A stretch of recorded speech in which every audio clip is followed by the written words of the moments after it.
History, as we are told it, is a story of him, of kings, emperors, and warlords, of great men.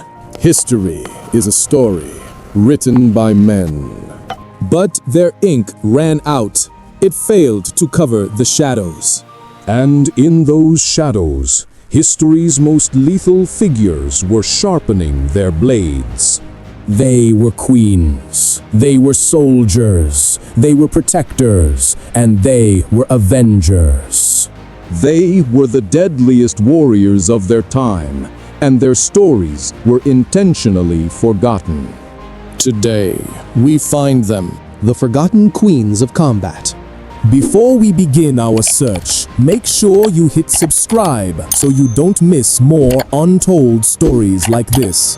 Our first story begins not with a warrior, but with a victim.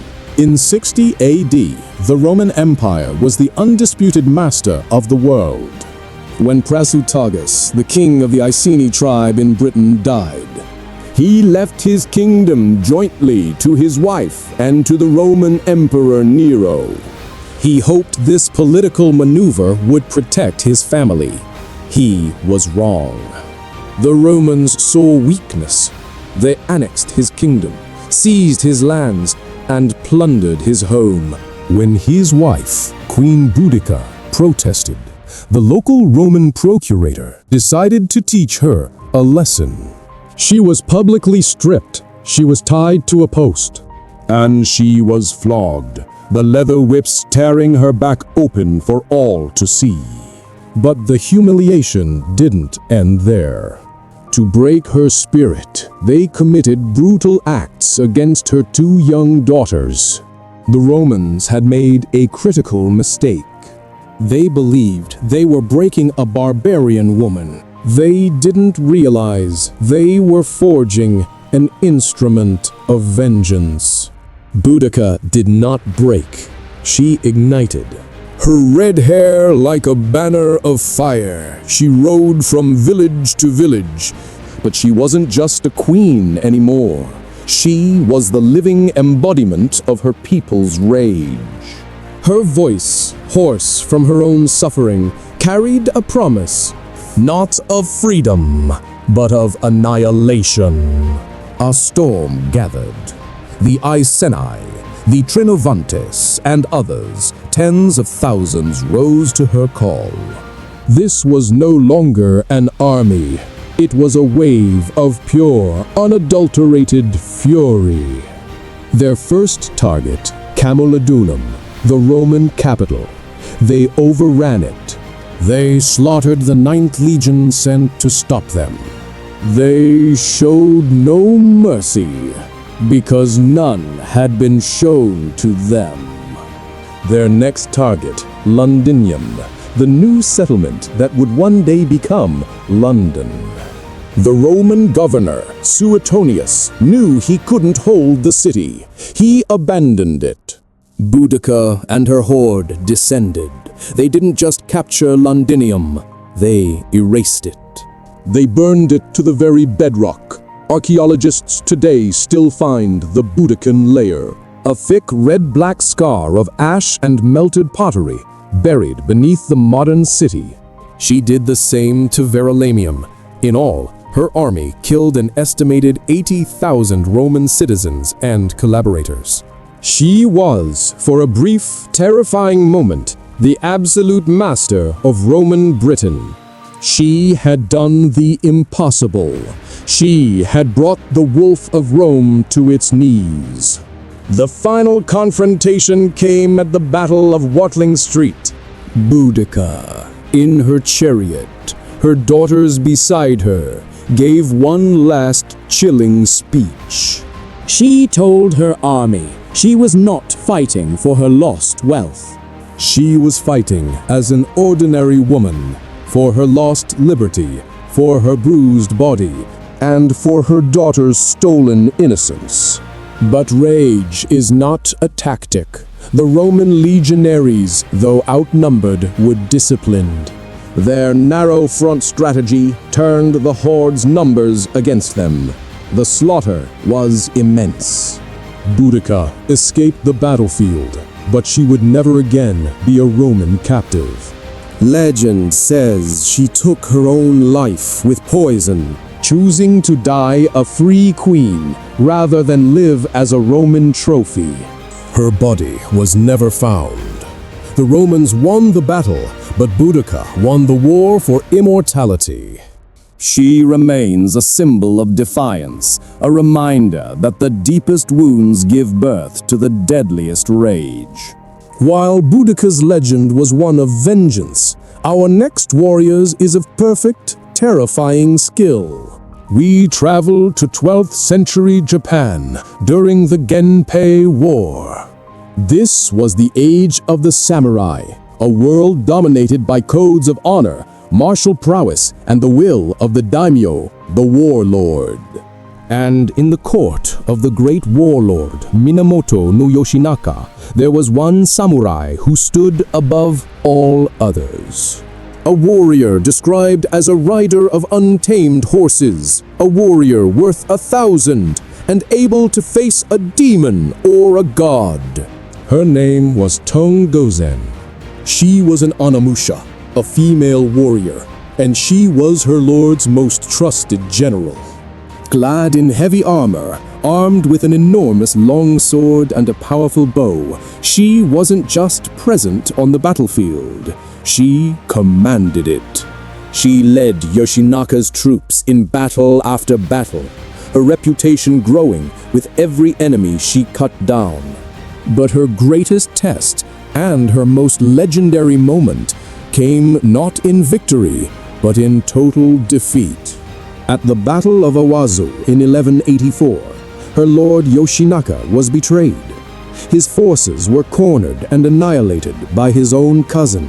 As the battle turned into a massacre, Yoshinaka's army was reduced from thousands to just 5. One of them was Tomoe Gozen. As the enemy closed in, Yoshinaka turned to her. He told her to flee. But this was not an act of mercy. He told her that he was going to die, and it would be a disgrace to his name. To be killed in his final moments with a woman by his side. After everything she had done, after all the victories she had won for him, her gender was still her defining feature.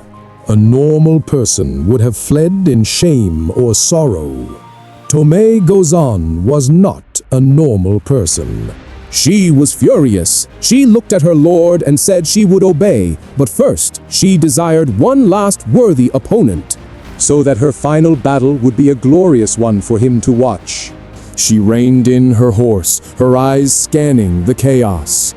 She watched as a famous, powerful enemy warrior, Honda no Moroshige, rode past, leading his men. Tomoe spurred her horse directly into his path. She charged him, riding at full tilt, and grabbed the man, a fully armored warrior on horseback, with such strength that she dragged him from his saddle. She pinned him against the pommel of her own, and in one brutal, final act of defiance, she drew her blade, severed his head, and threw it to the ground. Then, and only then, did she ride away into the mists, vanishing from history forever. Some say she became a nun. Some say she was captured and forced to become a concubine. Some say she simply rode until the sea claimed her. Her end is a mystery, but her final act was not.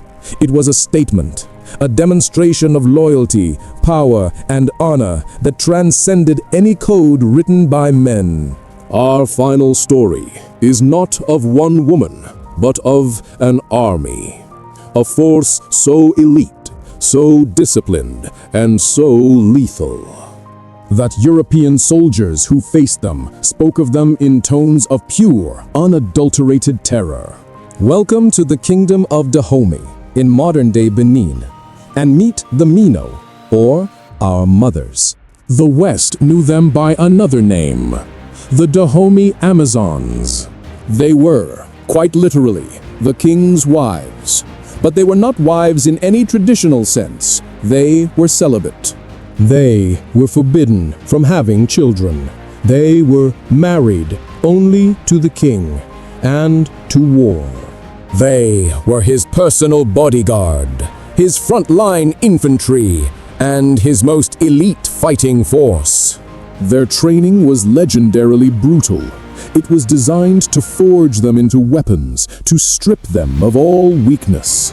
They ran insensitivity training, where new recruits were forced to execute prisoners of war. They trained by moving through acacia thorns without making a sound. They held mock battles, where they used real bladed weapons, and injuries, even death, were common. Their motto was simple: conquer or die. When they marched, they looked powerful. Thousands of women moved in organized regiments, each wearing a distinct uniform. Some were huntresses, carrying long rifles. Some were reapers, wielding 3-foot-long razors. Some were archers. And in 1890, they faced their greatest test. The French, with their colonial ambitions, declared war. The French soldiers were armed with superior rifles, machine guns, and cannons. They expected to fight primitive, tribal men.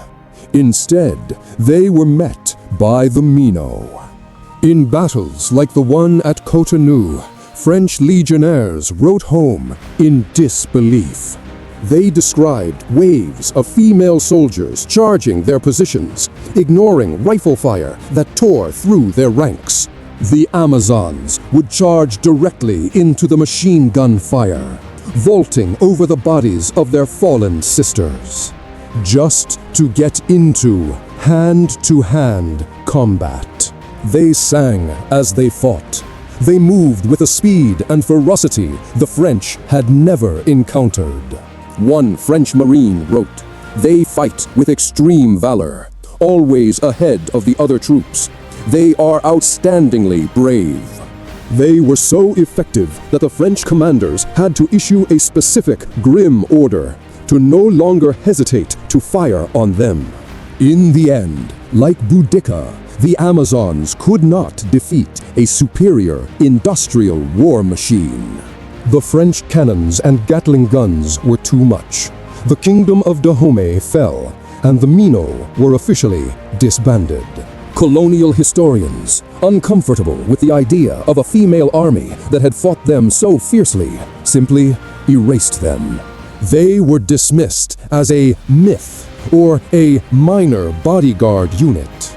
Their legacy was buried, at least until their story inspired the creation of the Dora Milaje in Black Panther, reintroducing their legacy of discipline and power to the world. Boudicca, the Avenger. Tomoe Gozen, the Master.